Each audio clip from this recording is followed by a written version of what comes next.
तो हेलो बच्चों, कैसे आप सभी लोग आ गए आप सभी के सामने एक नई टेस्ट सीरीज के साथ, जो कि क्लास 12th का चैप्टर 11th का चौथा टेस्ट, दैट मीन्स कि लास्ट टेस्ट है। इससे पहले मैंने इसी चैप्टर के टेस्ट 1, 2, 3, 4 डाल रखे हैं।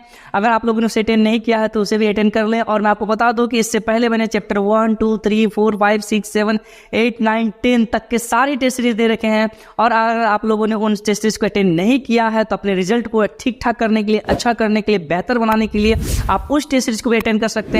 और उस सारे टेस्ट सीरीज का जो प्लेलिस्ट का लिंक है आपको यहाँ आई बटन में मिल जाएगा, तो वहां से आप लोग उसे देख सकते हैं। तो चलिए बिना देरी किए हुए स्टार्ट करते हैं अपने टेस्ट सीरीज को, जो कि हमारे सामने आ रहा है ऑब्जेक्टिव के फॉर्म में। तो देखते हैं क्या कहता है ऑब्जेक्टिव। कहता है जैव प्रौद्योगिकी के उद्देश्य की पूर्ति में किसका योगदान है?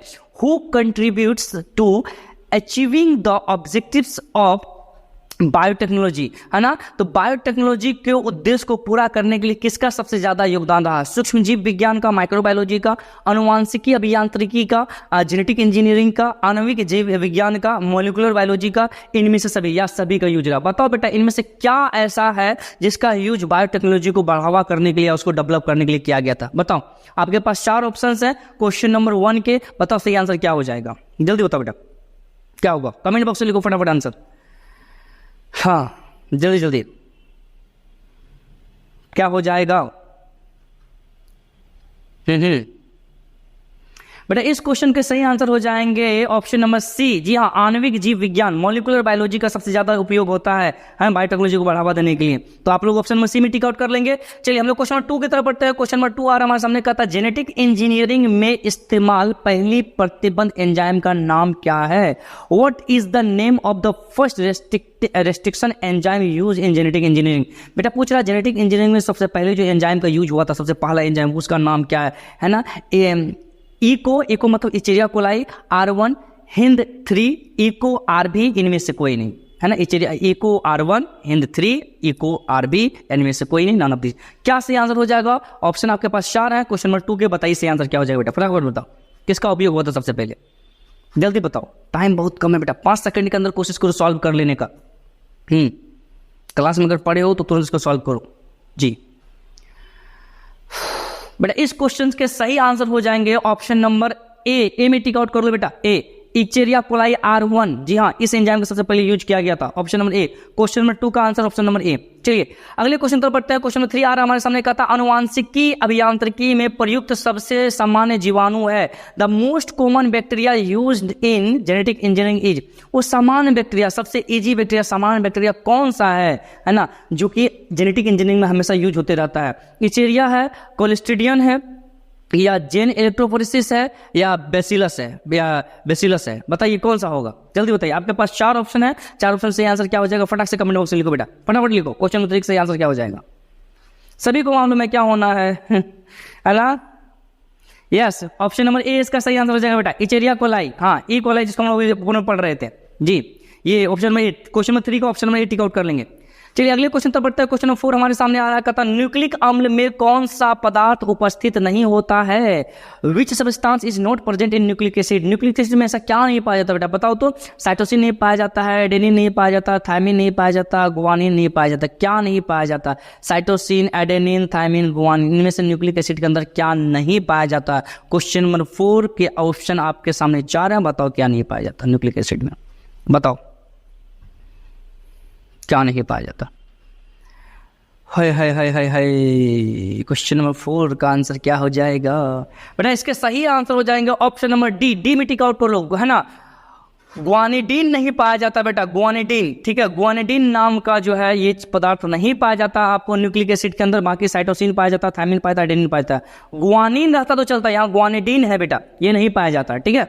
चलिए अगले क्वेश्चन नंबर 5 आ रहा हमारे सामने, कहता इनमें से कौन रेस्ट्रिक्शन एंजाइम नहीं है? रेस्ट्रिक्शन एंजाइम नहीं है। Which of the following is not a restriction enzyme? कौन सा इसमें से रेस्ट्रिक्शन एंजाइम नहीं है, मतलब डीएनए को काटने वाला एंजाइम नहीं है ना। इचेरिया कोलाई R1, है ना, बाम HI, या हिंद 3, या पैक्टिनेज। कौन सा एंजाइम ऐसा है जो कि रेस्ट्रिक्शन एंजाइम नहीं है बेटा?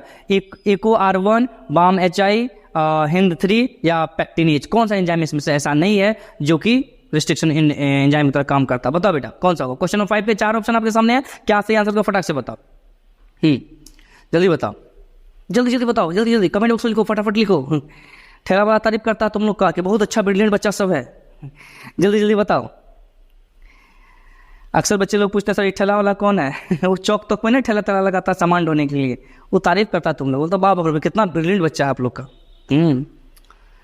चलिए बताओ बताओ ना बच्चों, हम बता दिए हो बेटा। इस क्वेश्चन का सही आंसर हो जाएगा ऑप्शन नंबर डी। डी में टिक आउट कर लो, पैक्टिनेज। जी हाँ, पैक्टिनेज सही आंसर होगा। पैक्टिनेज नाम का एंजाइम है ना, रेस्ट्रिक्शन एंजाइम की तरह काम नहीं करता। चलिए अगले क्वेश्चन की तरफ आते हैं। अगला क्वेश्चन नंबर 6 आ रहा हमारे सामने, कहता है किस तकनीक के द्वारा रूपांतरित प्रतिजैविकों का उत्पादन होता है? By which technology is the modified antibiotics produced? बताओ किस तकनीक के द्वारा है ना मॉडिफाइड एंटीबायोटिक का निर्माण होता है ना? अति सूक्ष्म निष्पादन के द्वारा, माइक्रो है ना एक्सक्रीटेशन के द्वारा, या द्रुत अपकेंद्रण द्वारा, या रैपिड सेंट्रीफ्यूगेशन के द्वारा, अनुवांशिकी अभियांत्रिकी के द्वारा, जेनेटिक इंजीनियरिंग के द्वारा, सूक्ष्म प्रतिक्षेपण के द्वारा, या माइक्रो रिप्यूलिजेशन के द्वारा? बताओ किसके द्वारा होता है, किसके द्वारा? 4 ऑप्शन है क्वेश्चन नंबर 6 के। सही आंसर क्या हो जाएगा बेटा? फटाफट बताओ क्या हो जाएगा। जल्दी जल्दी बताओ क्या होगा। अक्कड़ बक्कड़ बम्बे बू 80-90 पूरे 100 में लागा धागा ऑब्जेक्ट लेके मैं भागा। जल्दी बताओ बेटा क्या हो जाए आंसर।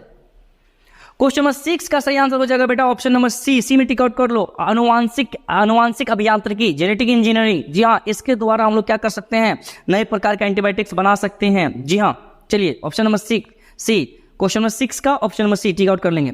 अगला क्वेश्चन आ रहा है हमारे सामने, क्वेश्चन नंबर 7 का था पौधे में क्लोनिंग हेतु किस संवाहक का उपयोग होता है? प्लांट में आपको क्लोनिंग करवाना है, मतलब प्लांट के अंदर आपको डीएनए से 2 2 4 8 16 32 64 से बनाना है, डीएनए कॉपी बनवाना है, तो आपको किस वेक्टर की आवश्यकता पड़ेगी? पीबीआर 322, टीआई प्लाज्मिड, ए और बी दोनों, इनमें से कोई नहीं। मैं क्वेश्चन इंग्लिश में भी पढ़ देता हूँ। कहता which carrier is used for cloning in plasmid, है ना plants? PBR 322, T plasmid, both A and B, none of this. किसका यूज करते हैं बेटा प्लांट के अंदर क्लोनिंग करवाना, तो कौन से वेक्टर का यूज करेंगे? क्वेश्चन नंबर 7 तुम्हारे सामने, बताओ आंसर क्या हो जाएगा। जल्दी बताओ बेटा, कमेंट बॉक्स में लिखो फटाफट क्या हो जाएगा सही आंसर इसका।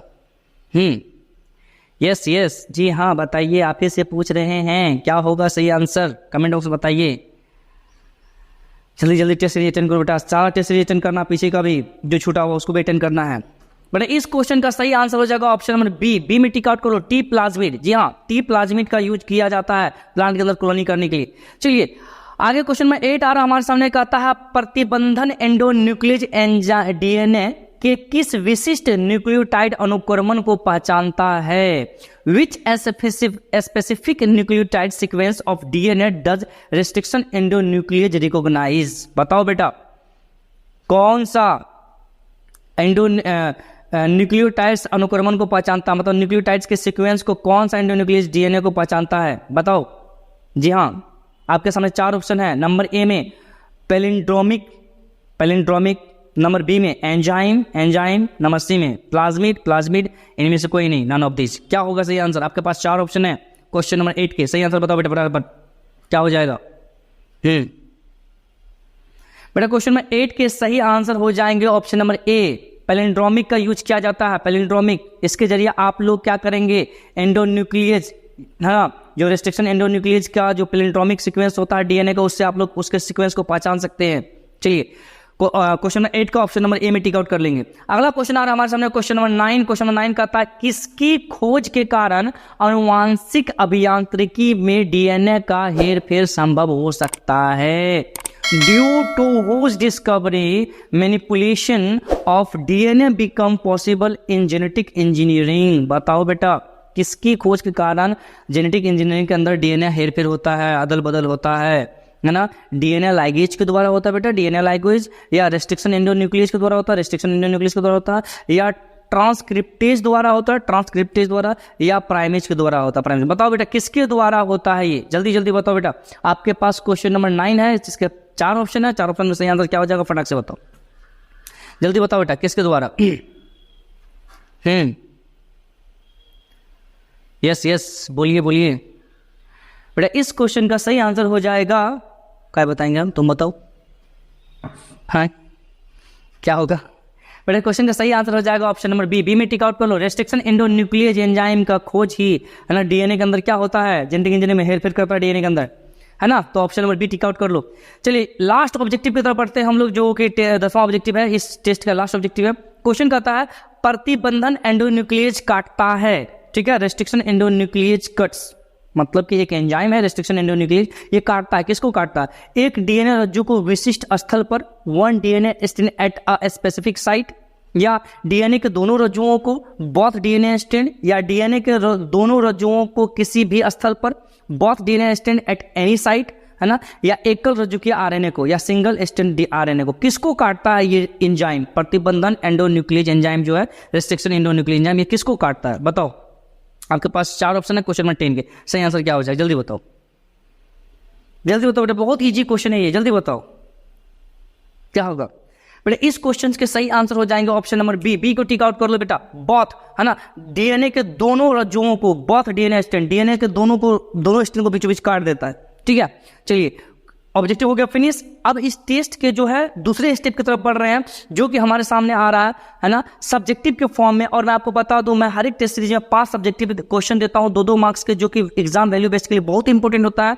और इन सारे क्वेश्चंस के जो आंसर है वो पीडीएफ के फॉर्म में आपको टेलीग्राम पे मिल जाएगा। टेलीग्राम पे एक चैनल है जेनेटिक बायो क्लासेस, वहां पे मिल जाएगा, और उसका लिंक जो है आपको इसी वीडियो कमेंट बॉक्स में मिल जाएगा, तो आप उसे वहां से लिख सकते हैं और याद भी कर सकते हैं। फिलहाल हम लोग इसे समझ लेते हैं कि क्वेश्चन कह क्या रहा है, ठीक है। कहता कुछ समान एंजाइमों के नाम एवं अभिक्रिया बताइए। Name some common enzymes and give their reactions. बेटा कुछ एंजाइम का नाम पूछ रहा है और इसके रिएक्शंस पूछ रहे हैं कि रिएक्शन कैसे कैसे होता है, ठीक है, पहला क्वेश्चन। दूसरा क्वेश्चन कहता है BOD मतलब बायोलॉजिकल ऑक्सीजन डिमांड, जैव रासायनिक ऑक्सीजन मांग, तथा COD रासायनिक ऑक्सीजन मांग, है ना, केमिकल ऑक्सीजन डिमांड। एक है BOD बायोलॉजिकल ऑक्सीजन डिमांड और एक है केमिकल ऑक्सीजन डिमांड। ये दोनों क्या है, वर्णन करें। What is BOD and COD, describe it. इन दोनों को डिस्क्राइब करने पूछ रहा है, आपको पीडीएफ में आसानी से आंसर मिल जाएगा, एक बार देखेंगे सारा बात समझ में आ जाएगा, ठीक है। इससे पहले वाले टेस्ट में मैंने इन दोनों को एक्सप्लेन कर रखा है, ठीक है।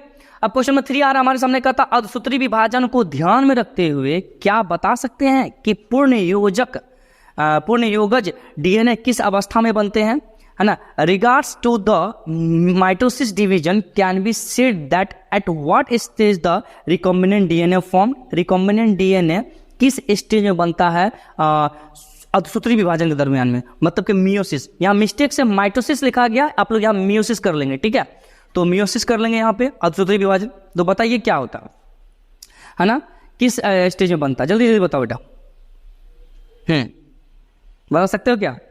नहीं, इसके आंसर ब्रीफली रूप में एकदम अच्छे से आपको पीडीएफ में मिल जाएगा, एक बार पढ़ेंगे सारा बात समझ में आ जाएगा। ये क्वेश्चन आपसे कह रहा है कि अगर ये डिवीजन चल रहा है, मियोसिस डिवीजन चल रहा है, अर्धसूत्री विभाजन चल रहा है, तो उस समय क्या कहता है कि कैसे डीएनए जो है अपना कि डीएनए अपने आप को जो 1 से 2 बनाता है, 2 से 4 बनाता है, या डीएनए अपने आप को डबल करता है, वो कौन सा स्टेज होता है जिसमें डीएनए अपने आप को डबल करता है, ठीक है। चलिए क्वेश्चन नंबर 4 की तरफ बढ़ते हैं। 4 कहता है जैव प्रौद्योगिकी से आप क्या अभिप्राय रखते हैं। What do you mean by biotechnology. बेटा बायोटेक्नोलॉजी से आपका क्या मतलब निकलता है ना, आप क्या समझ पा रहे हैं बायोटेक्नोलॉजी का मतलब, ये क्वेश्चन पूछा जा रहा है। क्वेश्चन 5 कहता है क्लोनिंग से आप क्या तात्पर्य है। क्लोनिंग से आपका क्या तात्पर्य, what do you mean by cloning. Cloning का मतलब क्या होता है, डीएनए का 1 से 2, 2 से 4, 4 से 8, 16, 32 होना से डबल होना, उसको क्लोनिंग कहते हैं, ठीक है। इसका आंसर मिल जाएगा।